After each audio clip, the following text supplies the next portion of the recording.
2A ಮೀಸಲಾತಿಗಾಗಿ Panchamasali ಸಮಾಜದಿಂದ ಏನು ಮೊನ್ನೆ ಹೋರಾಟ ನಡೆದಿತ್ತು. ಈ ಒಂದು ಹೋರಾಟದ ಸಂದರ್ಭದಲ್ಲಿ ಸುವರ್ಣ ವಿಧಾನಸೌಧಕ್ಕೆ ಅಂದ್ರೆ ಸಿಎಂ ಅವರಿಗೆ ಭೇಟಿಯಾಗಕ್ಕೆ ಹೋಗ್ತಾ ಇದ್ದಂತಹ ಸಮಾಜದ ಹೋರಾಟಗಾರರು ಸ್ವಾಮೀಜಿ ಅವರ ಮೇಲೆ ಪೊಲೀಸರು ಲಾಠಿ ಚಾರ್ಜ್ ಮಾಡಿರುವಂತದ್ದು. ಈಗಾಗಲೇ ಕೆಲವೊಂದಿಷ್ಟು ಲಾಠಿ ಚಾರ್ಜ್ಗೆ ಒಳಗಾದಂತಹ ಸಾಕಷ್ಟು ಜನರ ಮೇಲೆ ಕೇಸ್ಗಳಾಗಿದ್ದಾವೆ. ಕೆಲವೊಂದಿಷ್ಟು ಜನರು ಈಗಾಗಲೇ ಆಸ್ಪತ್ರೆಯಲ್ಲಿ ಚಿಕಿತ್ಸೆ ಪಡಿತಾ ಇರುವಂತದ್ದು. ಇದೆಲ್ಲವನ್ನು ಖಂಡಿಸಿ ಮತ್ತು ಲಾಠಿ ಚಾರ್ಜ್ ಮಾಡಿದಂತವರ ಮೇಲೆ ಕ್ರಮ ಕೈಗೊಳ್ಳಬೇಕು, ಸರ್ಕಾರ ಕ್ಷಮೆ ಕೇಳಬೇಕನ್ನುವಂತ ನಿಟ್ಟಿನಲ್ಲಿ ಇವತ್ತು ರಾಜ್ಯಾದ್ಯಂತ ಪಂಚಮಸಾಲಿ ಸಮಾಜದಿಂದ ಹೋರಾಟಕ್ಕೆ ಸ್ವಾಮೀಜಿ ಅವರು ಕರೆ ಕೊಟ್ಟಿರುವಂತದ್ದು. ನಮ್ಮ ಜೊತೆಗೆ ಕೂಡಲ ಸಂಗಮದ ಸ್ವಾಮೀಜಿಗಳಿದ್ದಾರೆ, ಅವ್ರನ್ನ ಮಾತಾಡ್ತೀನಿ. ಸ್ವಾಮೀಜಿ, ಮೊನ್ನೆ ನಡೆದಿರುವಂತಹ ಘಟನೆಯನ್ನು ಖಂಡಿಸಿ ಇವತ್ತು ರಾಜ್ಯಾದ್ಯಂತ ಹೋರಾಟಕ್ಕೆ ಕರೆ ಕೊಟ್ಟಿದ್ದೀರಿ. ಸೊ ಯಾವ ರೀತಿಯಾಗಿ ಹೋರಾಟಗಳು ನಡೀತಾ ಇದ್ದಾವೆ? ಮಾನ್ಯ ಮುಖ್ಯಮಂತ್ರಿ ಸಿದ್ದರಾಮಯ್ಯ ನೇತೃತ್ವದ ಸರ್ಕಾರ ಲಿಂಗಾಯತ ಸಮಾಜದ ಮೇಲೆ ಮಾಡಿರ್ತಕ್ಕಂಥ ಮಾರಣಾಂತಿಕ ಹಲ್ಲೆ ಖಂಡಿಸಿ ರಾಜ್ಯಾದ್ಯಂತ ಇವತ್ತು ನಮ್ಮ ಸಮಾಜದವರು ಪ್ರತಿ ಹಳ್ಳಿ, ಪ್ರತಿ ತಾಲೂಕು, ಪ್ರತಿ ಜಿಲ್ಲಾ, ಪ್ರತಿ ರಾಜ್ಯ, ಪ್ರತಿ ರಾಷ್ಟ್ರೀಯ ಹೆದ್ದಾರಿಗಳನ್ನು ಬಂದ್ ಮಾಡಿ ಆಕ್ರೋಶ ವ್ಯಕ್ತಪಡಿಸಕತ್ತಾರೆ. ಇತಿಹಾಸದಲ್ಲಿ ಲಿಂಗಾಯತರ ಮೇಲೆ ಯಾರೂ ಈ ಮಾರಣಾಂತಿಕವಾದಂಥ ಹಲ್ಲೆ ಮಾಡೋ ಪ್ರಯತ್ನ ಮಾಡಿಲ್ಲ. ಇವತ್ತು ಪೊಲೀಸರ ಮೂಲಕವಾಗಿ ಈ ಹೋರಾಟವನ್ನು ಹತ್ತಿಕ್ಲಿಕ್ಕೋಸ್ಕರವಾಗಿ ಈ ಸರ್ಕಾರ ಕ್ರಮ ಮಾಡಿರ್ತಕ್ಕಂಥದ್ದು ನಿಜವಾಗ್ಲೂ ಸಹ ಖಂಡನೀಯವಾಗಿರ್ತಕ್ಕಂಥದ್ದು. ಇದು ಮಾನವೀಯತೆ ಕಗ್ಗೋಲೆ, ಇದು ಮಾನವ ಹಕ್ಕುಗಳ ಉಲ್ಲಂಘನೆ. ಇದೆಲ್ಲವನ್ನು ಮನಗೊಂಡು ಇವತ್ತು ನಮ್ಮ ಜನ ತಮ್ಮ ಆಕ್ರೋಶವನ್ನು ವ್ಯಕ್ತಪಡಿಸ್ತಾ ಇದ್ದಾರೆ. ಈ ಮೂಲಕವಾಗಿ ಕರ್ನಾಟಕ ಸರ್ಕಾರ ಕೂಡಲೇ ಲಿಂಗಾಯತರ ಕ್ಷಮಾಪಣೆ ಕೇಳಬೇಕು. ಕೂಡಲೇ ನಮ್ಮ ಸಮಾಜದ ಮೇಲೆ FIR ಹಾಕಿದ್ದಾರೆ, ಅದನ್ನು ವಿತ್ಡ್ರಾ ಮಾಡ್ಕೋಬೇಕು. ಈ ಒಂದು ಪೊಲೀಸ್ ಅಧಿಕಾರಿಗಳ ಕೃತ್ಯ ದ್ವೇಷದಿಂದ ನಮ್ಮ ಸಮುದಾಯದ ಮೇಲೆ ಲಾಠಿ ಬೀಸಾಕಿ ಅವರನ್ನ ಮಾರಣಾಂತಿಕ ಹಲ್ಲೆ ಮಾಡಿರ್ತಕ್ಕಂಥದ್ದನ್ನು ಖಂಡಿಸಿ ಇವತ್ತು ನಮ್ಮ ಸಮಾಜದವರು ಅವ್ರ ಮೇಲೆ ಕ್ರಮ ಕೈಗೊಳ್ಳಬೇಕು, ಅವ್ರನ್ನ ಸಸ್ಪೆಂಡ್ ಮಾಡಬೇಕು ಅಂತೇಳಿ ಪ್ರತಿ ಹಳ್ಳಿಯಲ್ಲಿ ಇವತ್ತು ಸ್ವಯಂ ಸ್ಫೂರ್ತಿಯಾಗಿ ಬಂದ್ ಮುಖಾಂತರ ಇವತ್ತು ಹೋರಾಟ ಮಾಡ್ತಿದ್ದಾರೆ. ಇದು ಖಂಡಿತ ಮುಂದುವರುತ್ತೆ. ಈಗ ತಾನೇ ಬೆಂಕಿ ಯಾವತ್ತು ತಣ್ಣಗಿತ್ತು, ನೀವಾಗಿನೇ ಆ ಬೆಂಕಿಯನ್ನು ಒಳಗಿರ್ತಕ್ಕಂಥ ನಿಮ್ಮೊಳಗಿರ್ತ ದ್ವೇಷದ ಬೆಂಕಿಯನ್ನು ನಮ್ಮ ಮೇಲೆ ಉಗುಳಿರಿ. ನಾವು ಶಾಂತಿಯಿಂದನೇ ಕ್ರಾಂತಿ ಮಾಡಿ ತೋರಿಸ್ತೇವೆ. ಪಂಚಮಸಾಲಿಗಳು ನಿಮ್ಮಾಗೆ ನೀಸ್ತನ ಕೆಲಸಕ್ಕೆ ಹೋಗೋದಿಲ್ಲ. ನೀವು ಲಾಠಿ ಇಟ್ಟು ಹೊಡಿರ್ಬೋದು, ಬೋಟಿಲ್ ಹೊಡಿರ್ಬೋದು, ತಲೆ ಹೊಡೆದಿರ್ಬೋದು, ಕೈ ಹೊಡಿರ್ಬೋದು. ಆದರೆ ನಮ್ಮ ಜನ ನಮ್ಮನ್ನು ನೀವು ಸಾಯಿಸಿಲ್ಲ ಅಂತ ತಿಳ್ಕೊಂಡು ಹೋರಾಟ ಮಾಡ್ತಾರೆ. ನಮ್ಮನ್ನು ನೀವು ಸಾಯಿಸೋಕೆ ಪ್ರಯತ್ನ ಪಟ್ಟರೂ ಪರವಾಗಿಲ್ಲ, ಸತ್ಯಕ್ಕೋಸ್ಕರ ನಾವು ಸತ್ಯ ಅಂತ ತಿಳ್ಕೊಂಡಾದ್ರೂ ಹೋರಾಟ ಮಾಡ್ತಾರೆ. ಇಂಥ ನೀಚ ಕೃತ್ಯ ಮಾಡ್ತಕ್ಕಂಥ ಮಾನ್ಯ ಮುಖ್ಯಮಂತ್ರಿಗಳು ಕೂಡಲೇ ಕ್ಷಮಾಪಣೆ ಕೇಳಬೇಕು. ಇದರಿಂದ ಇದುವರೆಗೂ ಲಿಂಗಾಯತ ವಿರೋಧಿಗಳಂತ ಅವ್ರ ಬಗ್ಗೆ ಭಾಳ ಜನ ಅಂತ ಇದ್ರು, ನಾವು ನಂಬಿದ್ದಿಲ್ಲ. ಏನೋ ಬಿಡಪ್ಪ, ಬಸವಣ್ಣ ಫೋಟೋ ಹಾಕಿದ್ದಾರೆ, ಬಸವಣ್ಣಂದು ಸಾಂಸ್ಕೃತಿಕ ನಾಯಕ ಅಂತಾರೆ ಅಂತೇಳಿ ನಮಗೆ ಭಾಳ ಅವ್ರ ಬಗ್ಗೆ ಸ್ವಲ್ಪ ಸಾಫ್ಟ್ ಕಾರ್ನರ್ ಇದ್ವಿ. ನನಗೆಲ್ಲರೂ ಬೈತಾ ಇದ್ರು, ಇಲ್ಲಿ ಸ್ವಾಮೀಜಿ ನಿಮ್ಮ ಮತ್ತೊಂದು ಮುಖವಾಡ ನೋಡಿಲ್ಲ ಅಂತೇಳಿ. ನಮ್ಮ ಸಮಾಜದ ಶಾಸಕರೊಬ್ಬರು ಮುಖ್ಯಮಂತ್ರಿ ಬಳಿ ಕಣ್ಣೀರಾಗ್ತಾರೆ. ಈ ವಿಧಾನಸೌಧಗಾದ್ರೆ ಮುಖ್ಯಮಂತ್ರಿ ಜನಕ್ಕೆ ದನಕ್ಕೆ ಕೊಡಂಗೆ ಹೊಡಕತ್ತಾರೆ. ಇಲ್ಲ, ನೀವು ಅವ್ರನ್ನ ಬಿಡಿಸಕ್ಕೆ ಹೇಳ್ರಿ, ಸ್ಟಾಪ್ ಮಾಡಂತ. ಹೊಡಿಲ್ ಬಿಡ್ರಿ, ನಮ್ಮ ಸರ್ಕಾರ ಎದುರಾಕೊಂಡು ಇದೇ ತಕ್ಕ ಶಾಸ್ತಿ ಅಂತೇಳಿ ಹಿಂಗೆ ಮುಖ್ಯಮಂತ್ರಿಗಳು ಹೇಳ್ತಾರಪ್ಪ ಅಂದ್ರೆ ಮನುಷ್ಯತ್ವ ಐತಾ ಇಲ್ಲ ಅಂದ್ರೆ ಈ ಉದ್ದೇಶ ಇವರೇ ಮಾಡ್ಸಂಗೆ ಆಯ್ತಲ್ಲ ಈ ಹೋರಾಟವನ್ನು, ಇವರೇ ಪ್ಲಾನ್ ಮಾಡ್ಸಂತಂತಿಲ್ಲ.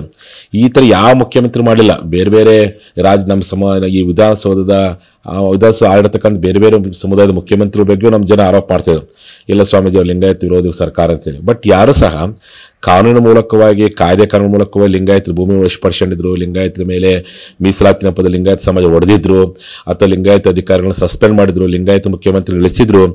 ಆದರೆ ಲಿಂಗಾಯತರ ಮೇಲೆ ಮಾರಣಾಂತಿಕ ಹಲ್ಲೆ ಮಾಡುವಂಥ ಕೆಲಸವನ್ನು ಯಾವ ಮುಖ್ಯಮಂತ್ರಿ ಮಾಡಿಲ್ಲ. ನಿಮ್ಮ ಎದುರಿಗೆ ಒಬ್ಬ ಶಾಸಕರು ಬಂದು ಕಣ್ಣೀರಾಗಿ ಕೇಳಿದಾಗಿ ಸಹ ನೀವು ಇಲ್ಲ ಹೊಡಿಲಿ ಬಿಡ್ರಿ, ಅವರು ಏನಾಕತ್ತಾಗಲಿ, ನಮ್ಮ ಸರ್ಕಾರವನ್ನು ಹಿಂಗೆ ಕೈತು ಹಿಂಗೆ ನಾವು ಮಾಡೋಣ ಅಂತ ಹೇಳ್ತೀರಪ್ಪ ಅಂದರೆ ನೀವು ಎಲ್ಲೇ ಇದ್ದೀರಿ, ಬೆಂಗಳೂರು ಇಲ್ಲಿ ನೀವು ಇಲ್ಲೇ ಇದ್ದೀರಿ, ನಿಮ್ಮ ಗಮನಕ್ಕೆ ಬರ್ತಾ ಐತಿ, ದನಕ್ಕೆ ಬರೋದು ಬಡಿಯಾಕತ್ತಾರೆ, ನೀವು ಕಣ್ಣೆದುರಿಗೆ ಜನ ಕಣ್ಣೀರಾಗ್ತದೆ. ಆಯಿತು, ಹಂಗೆ ಮಾಡಕ್ಕೆ ಹೋಗ್ಬೇಡಿ, ನಿಲ್ಲಿಸ್ತಾ ತರಬೇಕಾಗಿತ್ತಿಲ್ಲ. ಇದರಿಂದ ಏನಾಗತ್ತಪ್ಪ ಅಂದರೆ ಎಲ್ಲೋ ಒಂದು ಕಡೆ ಲಿಂಗಾಯತ ವಿರೋಧಿ, ಲಿಂಗಾಯತ ವಿರೋಧಿ ಮನಸ್ಥಿತಿ ಇದೆ, ನೀವು ಮೀಸಲಾತಿ ಕೊಡ್ತೀರೋ ಬಿಡ್ತೀರೋ ಅದು ಬೇರೆ. ಆದ್ರೆ ಉದ್ದೇಶಪೂರ್ವಕ ಒಡಿಸೋದ ಅವಶ್ಯಕತೆ ಏನಿತ್ತು ಅಂತ ಸರ್ಕಾರ ನಿಮ್ದಿತ್ತು, ಕೊಟ್ಟರೆ ನಿಮಗೆ ಅಭಿನಂದನೆ ಸಲ್ಲಿಸಿದ್ವಿ, ಕೊಡದೇ ಇದ್ರೆ ಮುಂದೆ ಆ ಸರ್ಕಾರ ಮತ್ತೆ ಹೋರಾಟ ಮಾಡ್ತಿದ್ವಿ, ಹೋರಾಟ ನಿರಂತರ ಇತ್ತಲ್ಲ. ಈ ರೀತಿಯಾಗಿರ್ತಕ್ಕಂಥ ಮಾರಣಾಂತಿಕಲ್ಲಿ ಇವತ್ತು ಅವ್ರ ಮನೆ ನಮ್ಮ ಸಮಾಜದವ್ರು ತಲೆ ಹೊಡೆದಿದೆ, ಕೈ ಮುರಿದಾರೆ, ಎಷ್ಟೋ ಜನರಿಗೆ ಲೈಫ್ ಲಾಂಗ್ ಪೂರ್ತಿ ಕಾಲು ಬರಲಿಕ್ಕೆ ಸಾಧ್ಯವಿಲ್ಲ ಅಂತ ರಿಪೋರ್ಟ್ ಕೊಟ್ಟಿದ್ದಾರಂತೆ. ಹಾಗಾಗಿ ಮುಂದಿನ ದಿನಗಳಲ್ಲಿ ಅವ್ರ ಬದುಕು ಹೆಂಗೆ, ಇಂಥ ದುಷ್ಕೃತ್ಯ ಮಾಡೋ ಅವಶ್ಯಕತೆನೇ ಇತ್ತು. ಪೊಲೀಸ್ ಲಾಠಿ ಚಾರ್ಜ್ ಮಾಡಿದ್ರೆ, ಜಲ ಫಿರಂಗಿ ಮಾಡ್ತಿದ್ರಿ, ಎದುತ್ತಿದ್ರು ಹೋಗ್ತಾ ಇದ್ರು ಸಹಜ. ಆದರೆ ಅದ್ರಾಗ ಒಬ್ಬರು ಯಾವುದೋ ಒಬ್ಬ ಇಲ್ಲಿ ಲೋಕಲ್ ಅವನು CPI ಅಂತೆ, ನಮ್ಮ ಜನ ಇಲ್ಲಿ ಸರ್ ನಾನು ಬಿಡ್ರಿ, ಕೈ ಬಿಡ್ರಿ ಅಂದ್ರು. ಅವನನ್ನು ತಗೊಂಡು ಮ್ಯಾನ್ವಲ್ ಆಗಿ ಹಾಕಿ ಕೊಡ್ದಾರಂತ ನೋಡ್ರಿ. ಏನು ಮಾಡಿದ್ವಿ, ಮ್ಯಾನ್ವಲ್ ಆಗಿ ಹಾಕಿ ಕೊಡ್ದಾರ. ವಿಡಿಯೋ ರೆಕಾರ್ಡ್ ಆಗಿತ್ತು ಪೂರ್ತಿ. ಇಷ್ಟು ದ್ವೇಷ ಅಂದ್ರೆ ಪ್ಲ್ಯಾಂಡ್ ಆಗಿ ಮಾಡಿದ್ರಲ್ಲ. ಮತ್ತು ನಮ್ಮ ಸಮಾಜದ ನಾಯಕರನ್ನು ಕರ್ಕೊಂಡು ಹೋಗಿ ಒಂದು ಕಡೆ ಕೂಡಿಸಿದಾಗ ಅವ್ರಿಗೆ ಪೆಂಡಾಲ್ ಹಾಕಿ ನೋಡಿದಾಗ ಅಲ್ಲಿ ಅವನ ನೀವು ಅಡ್ವಾನ್ಸ್ ಅಂದರೆ ಇದು ಇವರೆಲ್ಲರಿಗೂ ಅರೆಸ್ಟ್ ಮಾಡ್ತೀವಿ, ನಿಮ್ಮಲ್ಲಿ ಇಡ್ತೀವಿ ಅನ್ನೋ ಉದ್ದೇಶನ ತೋರಿಸ್ದಂಗೆ ಆಗ್ತದೆ ನೀವೆಲ್ಲ. ಆ ಹಿನ್ನೆಲೆ ಒಳಗೆ ಇದನ್ನ ನಿಜವಾಗ್ಲೂ ಇಡೀ ದೇಶದಾದ್ಯಂತ ಎಲ್ಲ ಜನ ಇದನ್ನು ಖಂಡನೆ ಮಾಡ್ತಿದ್ದಾರೆ. ಪಕ್ಷಾತೀತವಾಗಿ ಇದನ್ನು ಖಂಡನೆ ಮಾಡಿದರೆ, ಜಾತ್ಯತೀತವಾಗಿ ಇದನ್ನು ಖಂಡನೆ ಮಾಡಿದರೆ, ಇಂಥ ಘಟನೆಗಳು ಮರು ಕಳಿಸ್ತಾ ಆ ರೀತಿಯಲ್ಲಿ ಕೂಡಲೇ ಒಂದು ಸಮುದಾಯಕ್ಕೆ ನೀವು ಅಲ್ಲೇ ಮಾಡಿರಲ್ಲ, ಕೂಡಲೇ ಕ್ಷಮಾಪಣೆ ಕೇಳಬೇಕು. ನೀವು ಕ್ಷಮಾಪಣೆ ಕೇಳೋವರೆಗೂ ಅಂಥ ಅಧಿಕಾರಿಗಳನ್ನು ಸಸ್ಪೆಂಡ್ ಮಾಡೋವರೆಗೂ ಈ ರೀತಿಯಾಗಿರ್ತಕ್ಕಂಥ, ಯಾಕಂದ್ರೆ ಪೊಲೀಸರು ರೈತರ ಮಕ್ಕಳೇ, ನಮ್ಮ ಪೊಲೀಸರ ಬಗ್ಗೆ ನಾನೇನು ಪಾಪ ನೀವು ಹೆಂಗೆ ಹೇಳ್ತಿರೋ ಮಾಡ್ತಾರೆ, ಅವ್ರಿಗೆ ಕೆಲವು ಗಾಯಗಳಾಗಿದೆ, ಅದಕ್ಕೆ ನನಗೆ ನೋವಿದೆ. ಆದರೆ ಈ ರೀತಿಯಾಗಿ ಅಧಿಕಾರಿಗಳು ಒತ್ತಾಯ ಮಾಡಿ ನೀವು ಆದೇಶ ಮಾಡಿಸುವಂತಿದೆಯಲ್ಲ, ಅಂತ ಯಾರು ನಿಮ್ಮ ಕುಮ್ಮಕ್ಕೆ ಒಳಪಟ್ಟು ಯಾವ ಅಧಿಕಾರಿಗಳು, ಹಿರಿಯ ಅಧಿಕಾರಿಗಳು ಏನು ಮಾಡಲ್ಲ ಅವ್ರು ಸಸ್ಪೆಂಡ್ ಮಾಡಬೇಕು. ಮತ್ತು ಇನ್ನು FIR ಹಾಕಿದಲ್ಲ FIR ಕೂಡ ರದ್ದು ಮಾಡಬೇಕು ಅಂತೇಳಿ ಈ ಮೂಲಕ ನಾನು ಆದೇಶ ಒತ್ತಾಯ ಮಾಡ್ತೀನಿ. ನಿಮ್ದು ಹೋರಾಟ ಯಾವ ರೀತಿಯಾಗಿ ಇನ್ನು ಮುಂದೆ ಇರುತ್ತೆ ಸ್ವಾಮಿ? ಈಗಾಗಲೇ ನಾನು ಹೇಳಿದ್ದೀನಿ, ಇದುವರೆಗೆ ಶಾಂತಿಯಿಂದ ಇದ್ವಿ 4 ವರ್ಷಗಳ ಕಾಲ. ನೀವೇ ಮಾಧ್ಯಮದಲ್ಲಿ ಗೊತ್ತಿದೆ, ಎಲ್ಲಾದರೂ ನಾವು ಹಿಂಸೆಗೆ ಪ್ರಚೋದನೆ ಕೊಡುವಂಥ ಪ್ರಯತ್ನ ಮಾಡಲಿಲ್ಲ. ಯಾವತ್ತು ಶಾಂತಿಯುತವಾಗಿಯೇ ಹೋರಾಟ ಮಾಡ್ತಾ ಬಂದ್ವಿ. ನಾವು ಮುಂಚೆನೇ ಹೇಳಿದ್ದೆ, ನೀವೇನಾದರೂ 10ನೇ ತಾರೀಕು ಹೋರಾಟವನ್ನು ಇದೇ ರೀತಿ ತಡೆಯೋ ಪ್ರಯತ್ನ ಮಾಡಿ ನನ್ನ 2ನೇ ನರಗುಂದ ಬಂಡಾಯ ಆಗುತ್ತೆ ಅಂತೀವಿ. 2ನೇ ನರಗುಂದ ಬಂಡಾಯ ಆಗಿದೆ. ಆ ಬಂಡಾಯದ ಪ್ರತಿಫಲವನ್ನು ಸ್ವೀಕಾರ ಮಾಡೋವರೆಗೂ ಸಹ ನಾವು ಹೋರಾಟ ಮುಂದುವರಿಸ್ತೇವೆ. ಇದು ಆರಂಭ, ಅಂತ್ಯ ಅಲ್ಲ.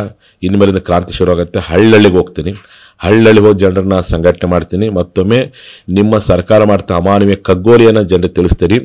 ಅಷ್ಟೊಳಗೆ ಮೀಸಲಾತಿ ಕೊಟ್ಟರೆ ನಿಮ್ಗೆ ಒಳ್ಳೆಯದು, ಕೊಡದೆ ಹೋದರೆ 2028ಕ್ಕೆ ನಮ್ಮನ್ನು ಇಷ್ಟಪಡುವಂಥ, ನಮ್ಮ ಭಾವನೆಗಳನ್ನ ಅರ್ಥ ಮಾಡಿಕೊಳ್ಳುವಂಥ, ನಮಗೆ ಸ್ಪಂದಿಸುವಂಥ, ನಮಗೆ ಮೀಸಲಾತಿಯನ್ನು ಕೊಡ್ತೀವಿ ಅಂತೇಳಿ ಯಾವ ಸರ್ಕಾರಗಳು ನಮಗೆ ಮಾತು ಕೊಡ್ತಾರೋ ಅಂಥ ಸರ್ಕಾರನ ಅಧಿಕಾರ ತರೋಕ್ಕೆ ನಾವು ಪ್ರಯತ್ನ ಮಾಡ್ತೀವಿ. ಇವತ್ತು ಹಿರೇಬಾಗೇವಾಡಿ ಟೋಲ್ ಬಂದ್ ಮಾಡಿ ಪ್ರತಿಭಟನೆ ಮಾಡ್ತೀವಿ. ಸೋಮವಾರದಿಂದ ಈ ಘಟನೆ ಖಂಡಿಸಿ ಮುಖ್ಯಮಂತ್ರಿಗಳು ಕ್ಷಮಾಪಣೆ ಕೇಳೋವರೆಗೂ, FIR ವಿತ್ಡ್ರಾ ಮಾಡೋವರೆಗೂ, ಆ ಅಧಿಕಾರಿಗಳನ್ನು ಸಸ್ಪೆಂಡ್ ಮಾಡೋವರೆಗೂ ನಾನು ಸುವರ್ಣಸೌಧದ ಅಕ್ಕಪಕ್ಕದಲ್ಲಿ ಧರಣಿ ಸತ್ಯಾಗ್ರಹ ಮಾಡ್ತೀನಿ.